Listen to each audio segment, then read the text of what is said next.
se osvrnuti o ideji koja je potekla da se ovaj dan slavi, o historiji ovog dana.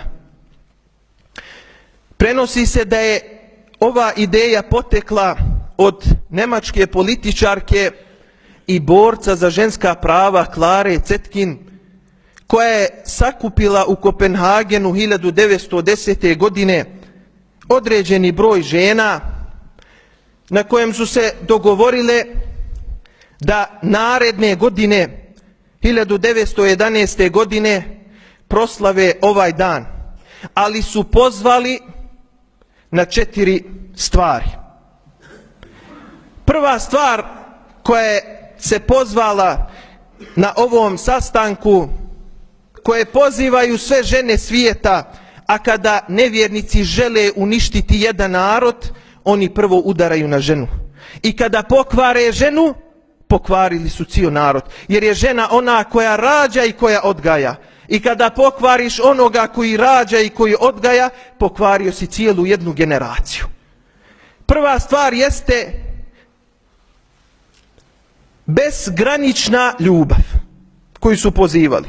To jeste da žena, bila udata ili ne, može slobodno varati, prevariti, izvršiti preljubu bez ikakvog srama, bez ikakvog stida, jer joj se to dozvoljava.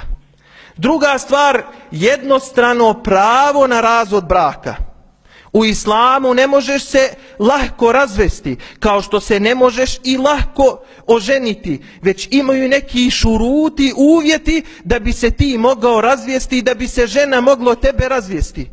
A oni kažu da žena može kada god hoće da ode od čovjeka, da ga napusti, da ode za drugim koji joj se svidio. Treća stvar koja se pozivala na ovom sastanku jeste pravo na abortus, pobačaj, ubistva djece u majčinoj utrobi. I četvrta stvar je bila obilježavanje 8. marta kao dana žena. Ono što je poznato, a nije slučajno izabran ovaj datum, draga moja braćo.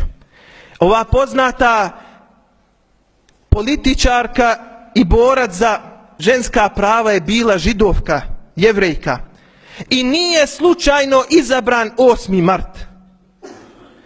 8. mart je jevrejski proljećni praznik kojim se proslavlja perzijsko-mitska kraljica Jestira, koja je dozvolila Jevrejima ubistva nekoliko hiljada nejevreja.